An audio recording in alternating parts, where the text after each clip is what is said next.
Okay, so we're gonna host this meeting in English. This is the transhuman exhibition that opened a week ago. Turned out that November 1st was the day of Ilia. So it was double, triple, I don't know.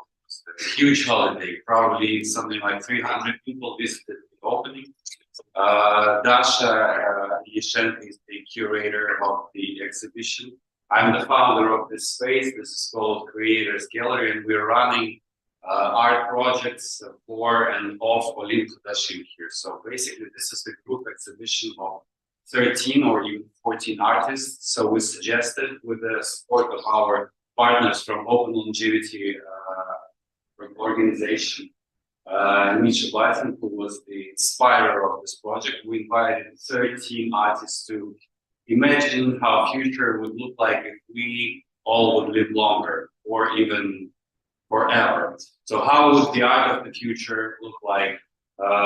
We use some augmented reality for the works that Denise has made to create another layer of understanding of the art, etc. So take a moment after we finish or whatever to dive into what's happening here, because this is transhuman art, probably one of not many projects in the art field that is happening about transhumanism. Why art? Because we think and we believe that art and culture is a good language to speak with the people on emotional language, to try to get more and more people involved into longevity and transhumanism, and thus make the future come closer, more quick.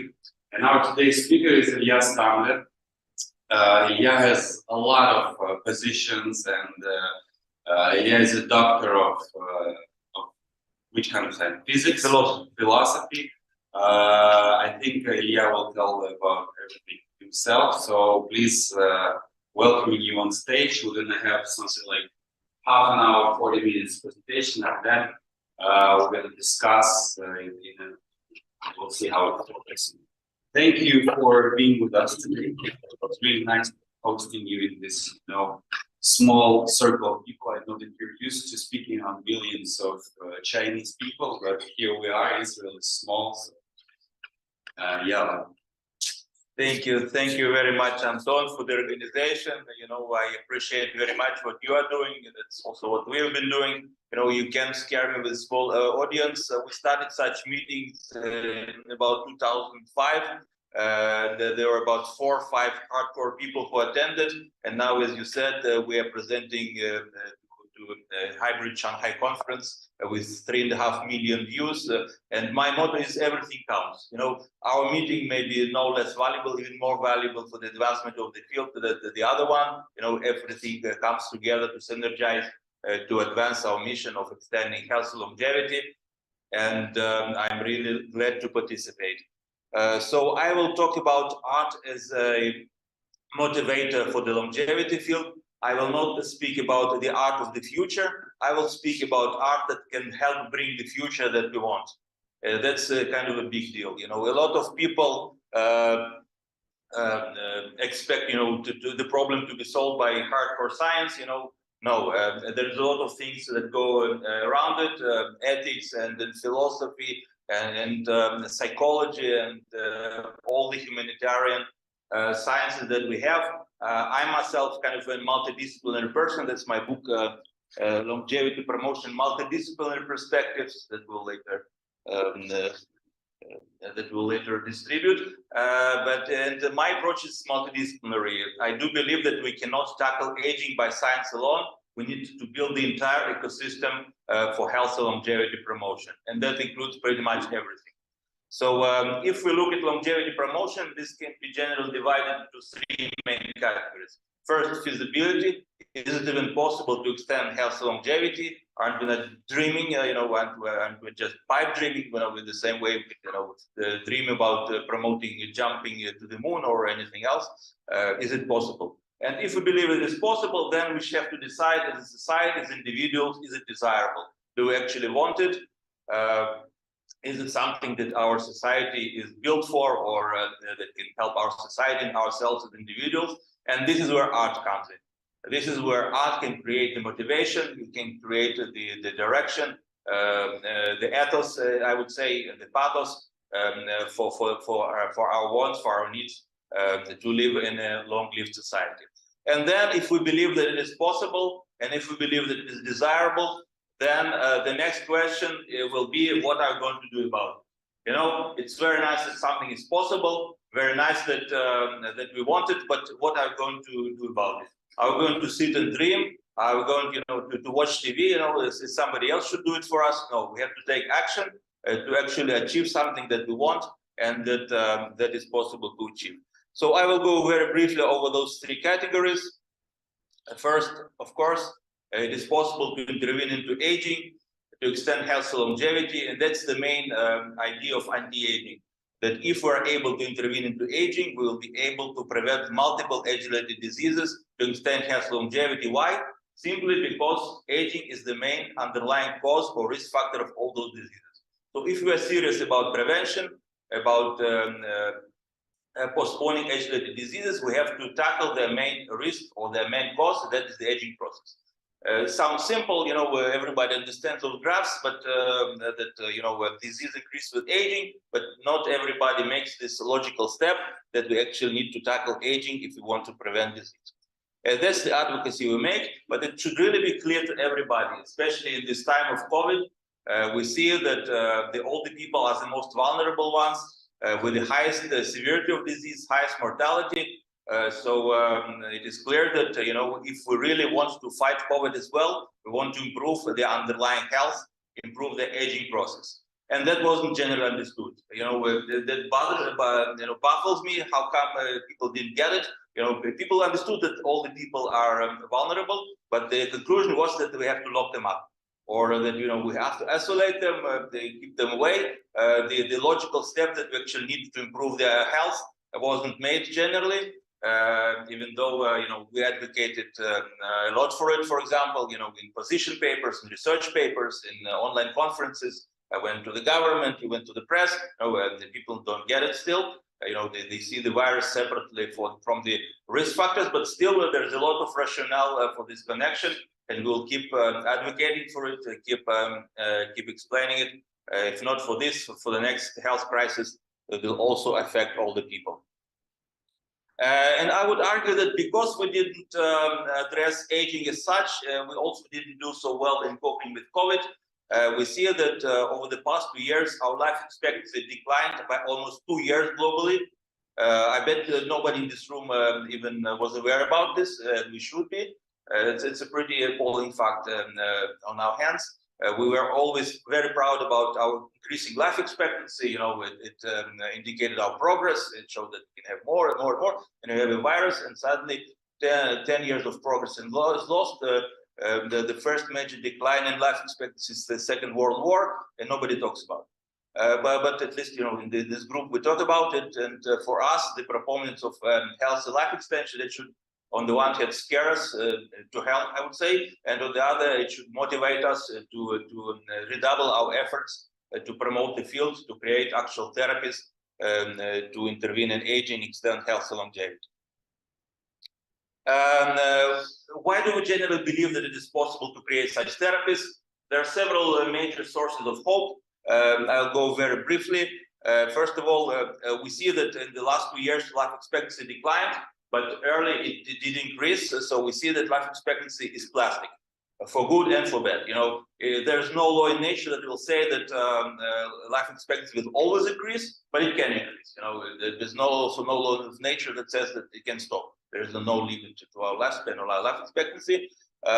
We see in nature there are organisms that basically do not age. We can even call them potentially immortal, such as the immortal jellyfish, the Turritopsis, the immortal hydra. Basically, they have a life course that they do not age, that they can continue basically in the same form indefinitely, which shows that there's no law in nature that dictates our aging, our mortality.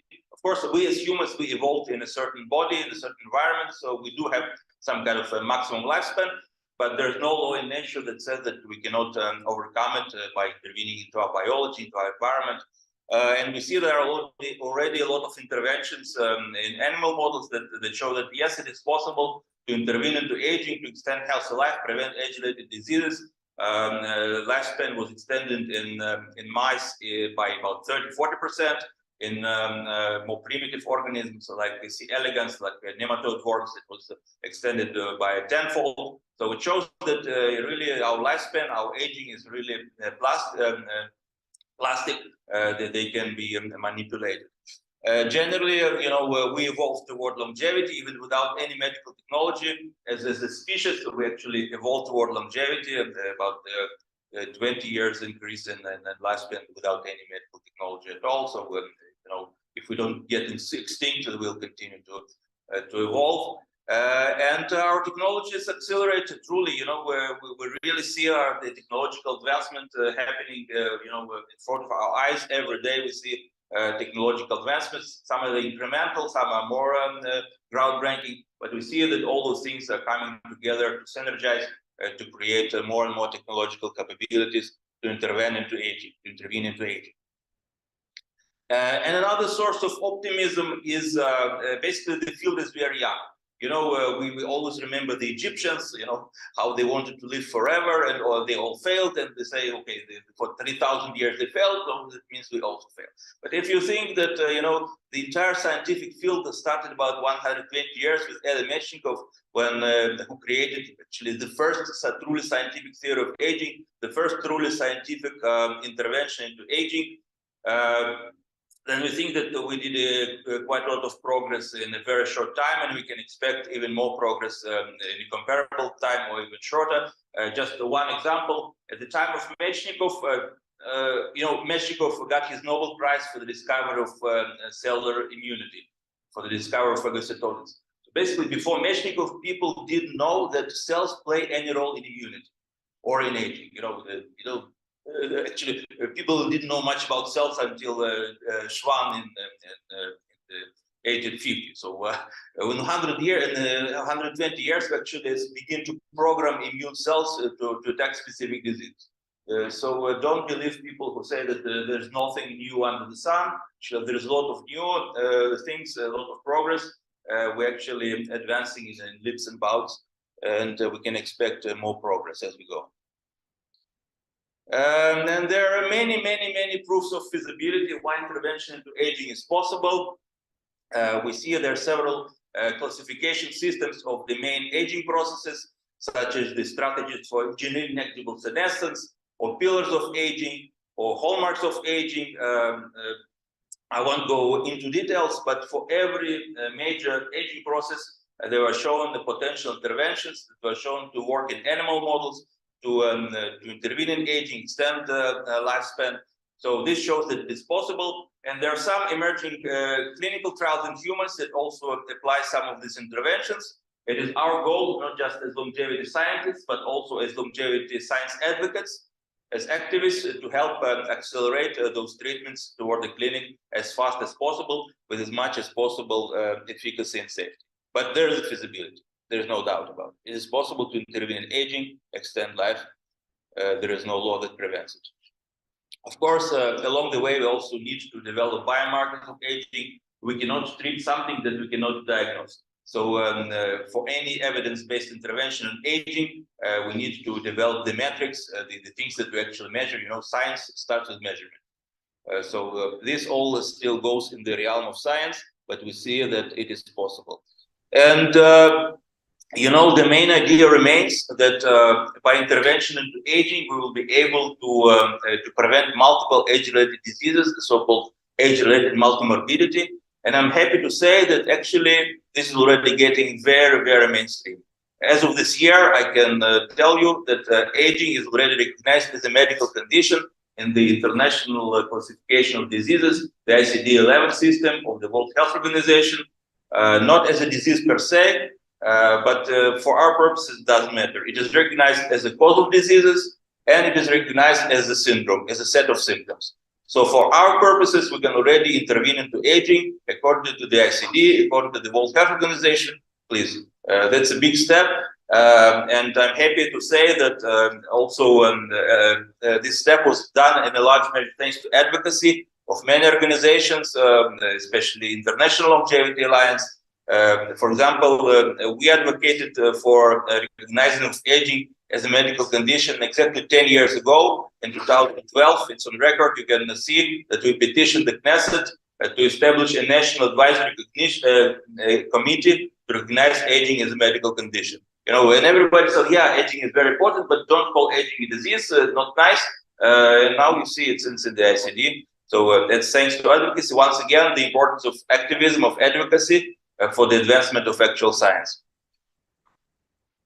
And still there's a lot of scientific work to be done. It's very nice that we call aging a medical condition, but exactly how do we diagnose this condition? How do we measure the success of treatment, of intervention? How do we measure safety? That will be the subject of much future consultation, scientific discussion. We published a lot of papers about it. It's very important. I will not dwell on it, but you know, the work is going. There's already a great first steps, and then we advance. I want to go into our research. You know, we also try to develop some metrics of aging, and we also try to be involved in some clinical trials.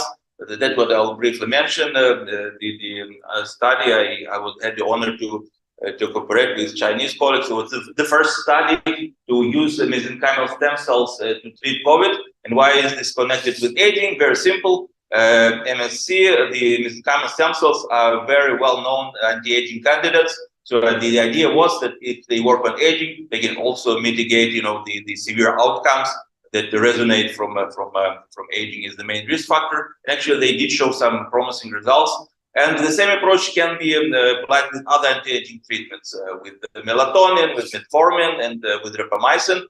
So there's a lot of logic in this approach. Unfortunately, it wasn't widely tested. People went into other directions, to vaccines, into lockdowns, but this approach of intervention to aging wasn't widely accepted, wasn't widely tested. But, you know, it remains valid, you know, for any future infectious disease that will affect all the people, for any future chronic disease that will affect all the people, will need to intervene into aging to be truly effective. So now I hope I showed you that it is possible to intervene into aging. So it is feasible, you know, the science is there. Now, how going to help? You know, we have scientists, we have the National Institute of Aging with the $2 billion funding, and you know, what are we doing here? Why are we here? And it's very nice, you know, to talk and, you know, share slides, but, you know, how can we actually help to bring those therapy closer to us? And that's where art comes into the play. Not just art, but basically the entire human motivation. You know, if science develops the treatments, scientists are humans, so they need to be motivated enough to even go to work and develop them. There's still not much money to be made in this field. Still, many scientists are very altruistic. You know, they work for decades without any outcomes, especially in the aging field. There was a period of time that people didn't even want to touch aging as a problem. You know, there are much more profitable fields where you can publish, where you can advance in your career. You know, just even to go into aging, you had to be a little, you know, unorthodox, say crazy. So yeah, even to get involved with aging, you had to be motivated by science, by vision, by ideology.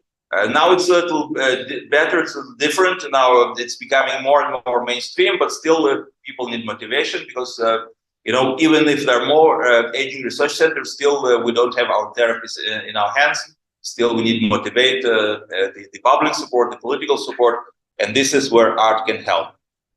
The entire ethics, you know, the entire ethical drive toward developing therapy is also a part of the artistic task.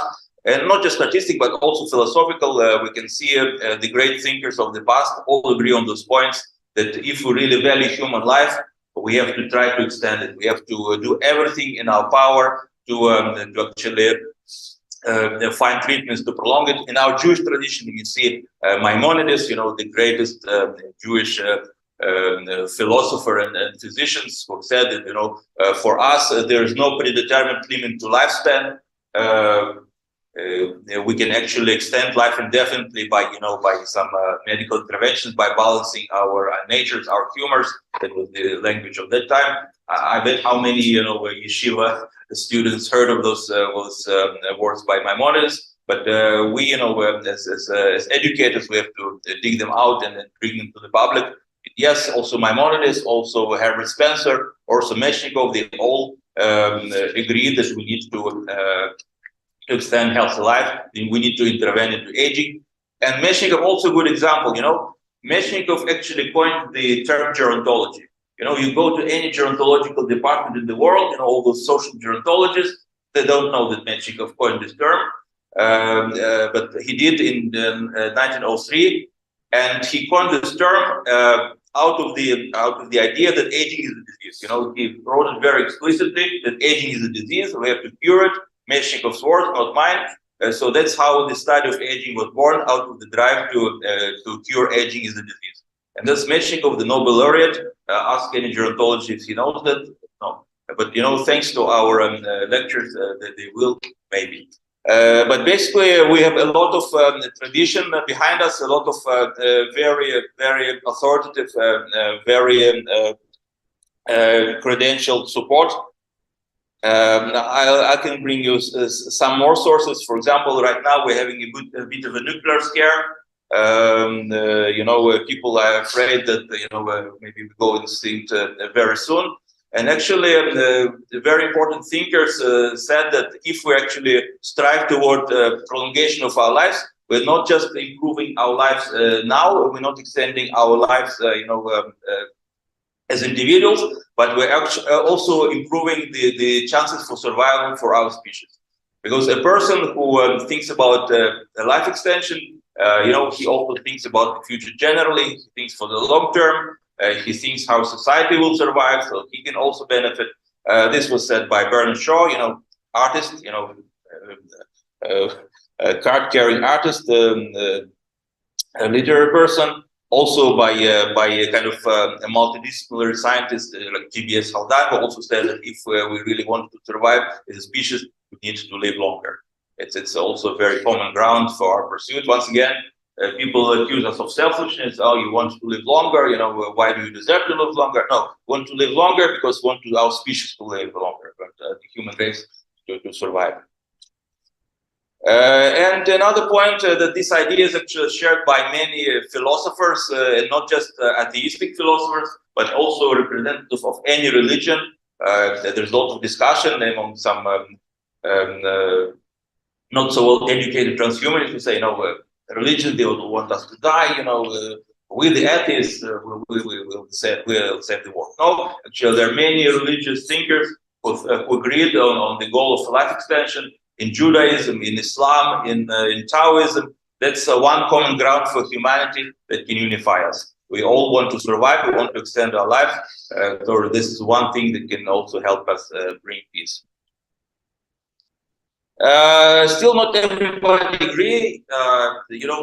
Go on the street and you ask a person, what do you think about life extension?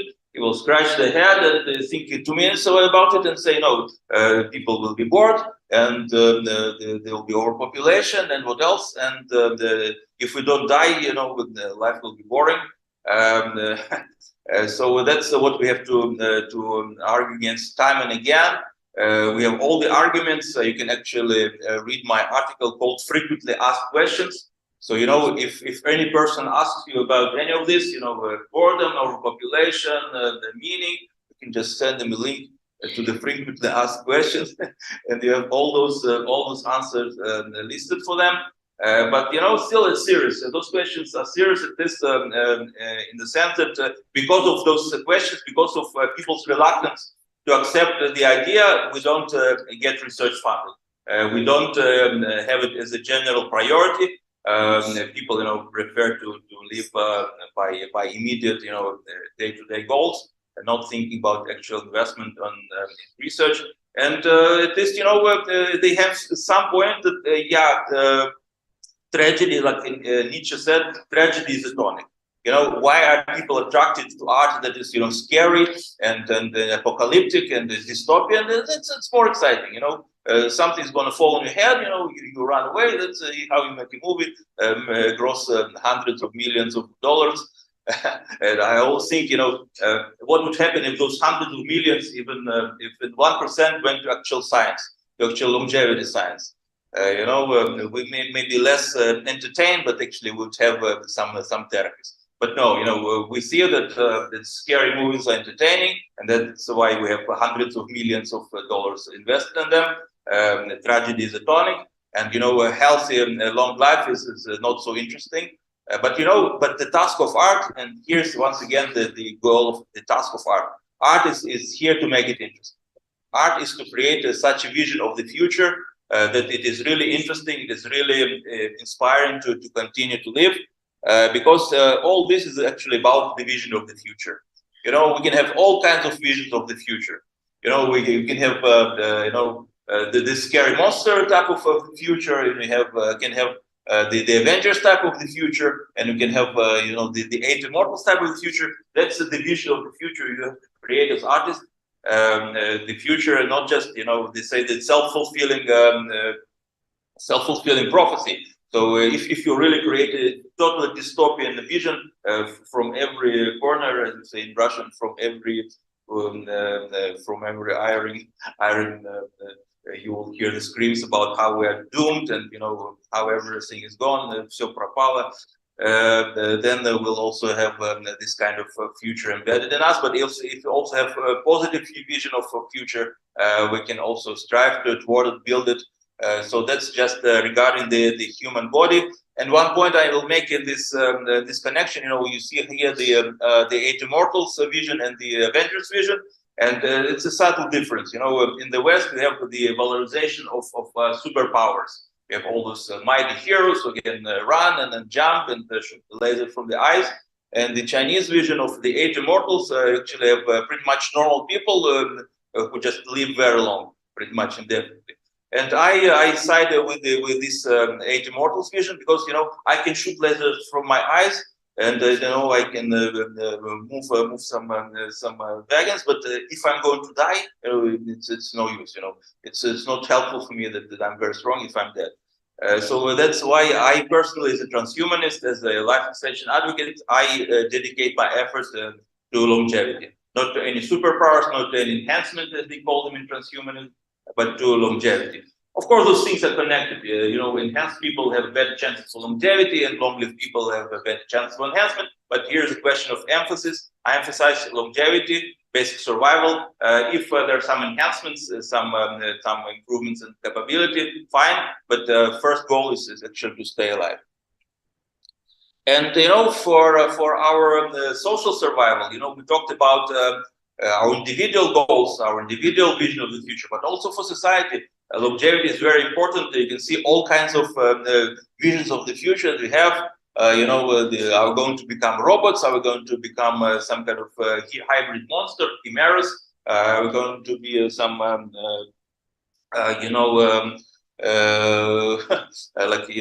one of my favorite movies, Kinzaza. The people just much degenerate. I think some of us are getting in that direction. Sorry, but all kinds of vision of the future, and we have to actually select a vision of the future that we want and then promote it. There is no shame in it. It's not like in the Soviet Union, we had the party direction. The main task of the art in the current stage of communism building. No, it actually comes from the heart. It comes from the societal need to create a vision of the future that we want. Yeah, so that's basically the purpose of art. And another purpose of art is actually gives life meaning. We see a lot of meaning lost in our lives. That we had some previous ideals that are basically no more. And also religious ideals, they're still there, but some people move away from them. So life extension actually gives life meaning. And it gives meaning on various planes, on various aspects. There was a writer about 120 years ago, Charles Stambler, who pretty much summarized the various paths to immortality or to life extension. Don't say immortality. I'll get to it later, but to indefinite life extension. And he said that the very pursuit of life extension gives life so many meanings. First, if we succeed, if we actually develop therapies, wonderful. We live longer, we live healthier. But this very pursuit gives a lot of meaning. It gives us purpose as individuals, as a society. And if we fail, and very likely we'll fail, no guarantees, but we may fail. Even then, we remain in our works, in our books, in our art, in our, memory of our ancestors. And if they succeed, they will remember us. So it's also a form of symbolic immortality. So all the types of immortality, all the types of meaning that we have, we can find in life extension in the pursuit of health and longevity. Also in terms of value, in terms of ethics, you see that in utilitarian terms, not just deontological, that's our mission, that's our duty to extend longevity. But even in utilitarian terms, if you value something, you also want to extend longevity, because longevity correlates pretty much with everything that we value, with education, with income, with peace, with with equality, with safety. If we want all those values, we want longevity because it's a very good driver, a very good proxy. When you have those values, you also have longevity and vice versa. So if somebody asks any of us, why do you focus on longevity? Aren't there other problems in this world? That's the answer. If you want to address world peace and world hunger and world poverty, you want to address longevity. If we have health and longevity for all, then we have all those things as well. So we understand it here in this room, 15 people, wonderful, and also maybe 30 viewers on YouTube, but we actually have to convince the world that this is so. There's much more awareness, much more conviction now than it was even 20 years ago when I started actively to be involved in this activism. We started our first website on life extension in 2002 in 3 languages, in Russian, Hebrew, and English. It was called Elysian Enterprise. You can still find it in the Internet Archive. 20 years passed, and the site maybe had 100 views. Now it's everywhere. It's much more widespread and mainstream than it was 20 years ago, but still, in terms of action, we are far from getting actionable results. We still need to convince people that this is the way, that we do need to intervene in aging, extend health alive. It is possible, desirable. We need to convince everybody, starting from industry through decision makers to students. Everybody needs to realize we actually need to intervene into aging, extend health alive. And once again, here art comes into play as a medium, as a force of public awareness, as a means of public education. In art, actually, once again, if we have the 3 main ways of conviction in Greek philosophy, we have logos, logic, pathos, and ethos. So in art, we have pathos, the passion, the feeling, and you have the ethos, you have the ethics. So 2 major components that art can engage. Wonderful. Of course, we don't want people to be to be zombified. That art will convince them. This treatment is great. We brainwash them, and you have to buy this. Actually, a lot of advertising work. But the real art, the real motivation for people to get involved. So so that's the power of art,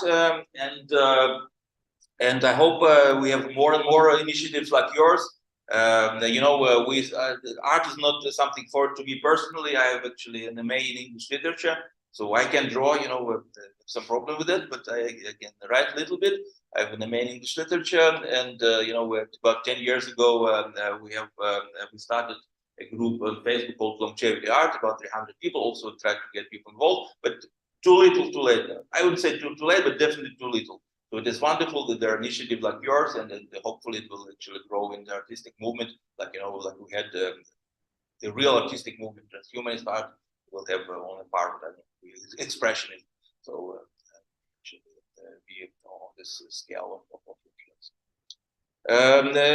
So that's basically my my expression of support to what you guys are doing. Fantastic, and what we are also doing.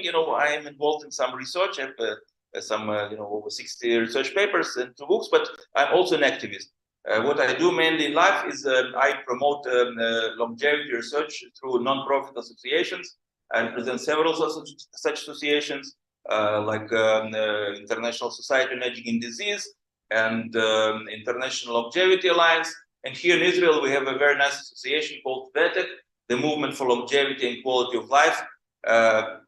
And through this association, we advance the longevity field on various levels, also through conferences. We'll have a conference very soon, not very, but in March 26, 27, we'll have a conference in Bar-Ilan University on longevity promotion.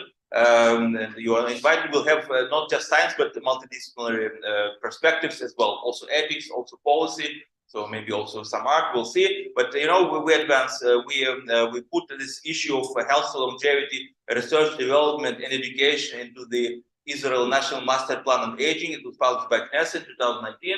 And then there was 3 years no government, and now maybe there's some government again for at least for some time. So we're going back to advocate and then hope there will be results. There were already some results. We did bring some calls for change proposals for the field in Israel. And I invite you guys, artists, to write placards, to write slogans for us as well for our advocacy. Once again, I thank you for this initiative, and I greet you and happy to answer any question, happy to discuss. Thanks a lot.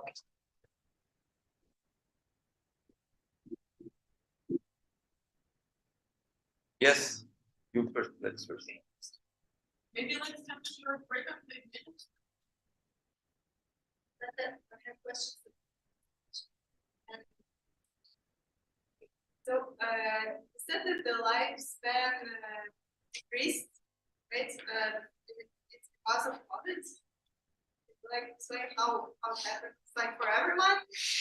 No? Wonderful question. Thanks. I wish more health official ask this question. First of all, not the lifespan decrease, but life expectancy. There's a difference. Lifespan is, is something that we evolved to live. Maybe it's 120 years. Nobody knows. Very few people live to this limit. That's something evolutionary. We are talking about the life expectancy, which is another way of saying mortality. More people die this year, which means that there is less life expectancy. And a lot of people get confused actually about this. People think that our life expectancy is increasing for the 100 years, which means we'll grow more and more and more to the stars and to infinity. No, actually, the maximal lifespan probably didn't change much, but the life expectancy did increase, and now it's decreasing. And not for everybody. It decreased globally by 2 years. In some countries, it decreased by a lot, like in Russia or in Bulgaria, by 3-4 years. There's some of the worst results in the world that we get for those countries. For Israel, it's so-so. It's about a year decrease, but also quite appalling with all our wonderful health system and all of our wonderful medicine, about half a year decrease. In the United States, also more than 2 years. Also, they spend $3 trillion a year on the so-called healthcare, actually sick care. But with the $3 trillion, they could buy 1 minute of life expectancy. So it's a very important issue. I'm glad somebody is interested. Actually, it's important. But for us, it's proponents of health longevity that just should give motivation. That should say us, nothing is to be taken for granted. We should, expect the singularity to happen in 2045, the first January. So it's actually all in our hands. We can move either that or this direction. And instead of longevity velocity, we can very well get extinction velocity. When every year we have 1 year decline of life expectancy, it's all in our hands and the hands of our healthcare, of our research. So just for us, it should be give motivation,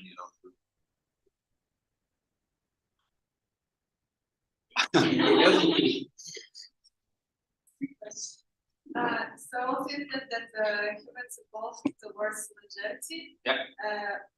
So why it happened? Because of our brain, mainly. Our brain allowed us to survive, and there are all kinds of evolutionary mechanisms that come into play. But mainly because we became smarter. We also found ways to make our environment safer. And in a safer environment, where people actually selected to live longer. In an unsafe environment, it doesn't matter if you live long or short. You have to produce offspring, and then you can die. Nobody cares. The nature doesn't care about you. Evolution, people say evolution was this, was that. No, evolution doesn't care about it. Either you degenerate or evolve. It doesn't matter. Evolution is just adjusting to certain conditions of life. So with the brain, with better intelligence, we're able to change the conditions of the environment to make ourselves more survivable. And that's actually very important even now, because I also personally very strongly believe that life extension will come mainly from improving intelligence. So this two go hand hand, improving intelligence and life extension. Stupid people will be unlikely to develop any longevity therapies. They may want to, but they have less stress, though. It's also an interesting question. Actually, stress as such is not harmful. You have this hormesis theory that actually some stress is good. And that's also how we developed our intelligence. Without stress, we'll still be munching the grass somewhere. But with stress, we didn't develop intelligence. Maybe with some suffering, also the abolishment of suffering is a terrible idea. We need some suffering to develop some stress, but no, everything in good measure. Would suffer less. We need some incentive to develop. But generally, even now this mechanism of intelligence, driver of longevity is very important. So we have to address it by today's. So, shall we have a 3-minute break, like really 3 minutes, and make yourself? Может, мы просто продолжим? Зачем перерыв делать? Yeah.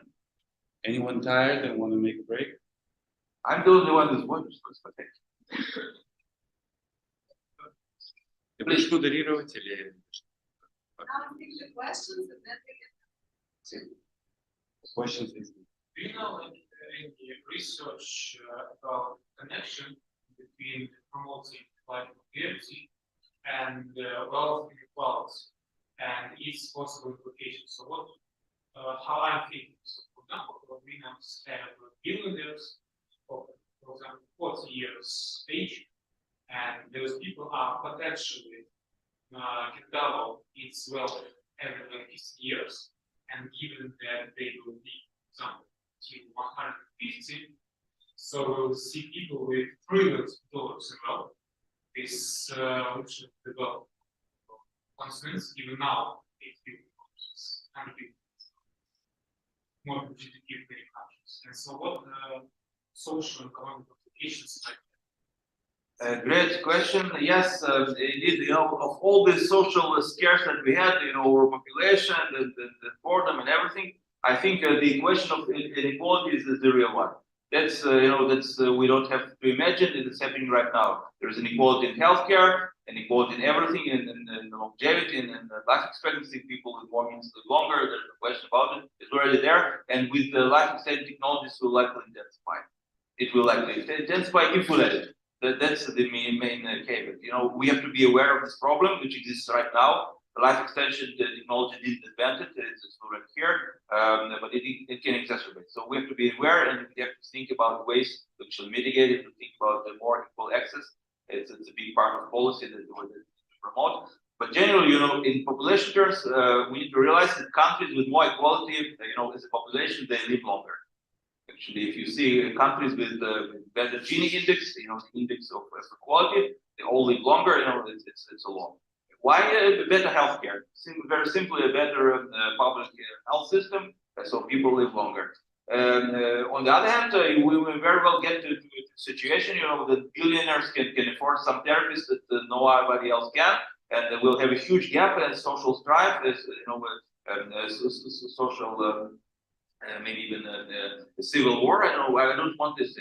In our advocacy, we were not there yet, but in our advocacy and in preparing and building the future, we need to be aware of this possibility and try to prevent with more access to it. That was my question.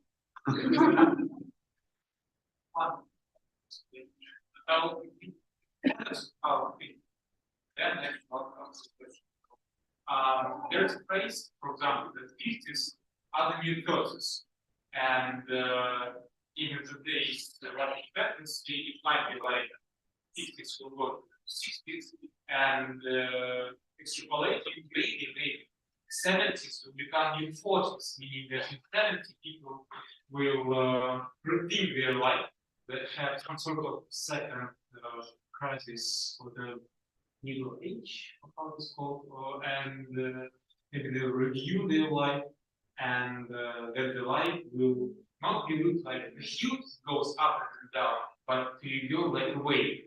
So I'm just interested is how do your vision inside of mine, and again, what implications, for example, scientific, social programs might have. Yeah, great. That's part of envisioning the future that we want, because there's no single scenario. You know, if we have lack of attention, it's going to be like this. It can be all kinds of scenarios, and that's also where art comes into the picture. Not perhaps less the visual art, maybe more literature. Right now, we don't even have novels when we have a person living from birth to death. It starts somewhere in the middle, and then ends somewhere. We don't even have a good the vision of the entire life course, how it's supposed to be, and how it can be. So it's a big question for literature, for criticism, definitely. But we can be thinking about all kinds of possibilities. Yeah, we can even you're saying 120 as 20. I don't mind being 120 is the new 20. It can be as well. And we can switch careers. We can improve in the same career once again. But we don't pose a single scenario for everybody. We can see all kinds of developments. Okay, so what we'll have now is like a more dynamic discussion with more people involved. So I would invite you to sit in more like circles, so we will like everybody see. And so it will help us with motivation, so that we won't talk topic each other, and we will continue discussing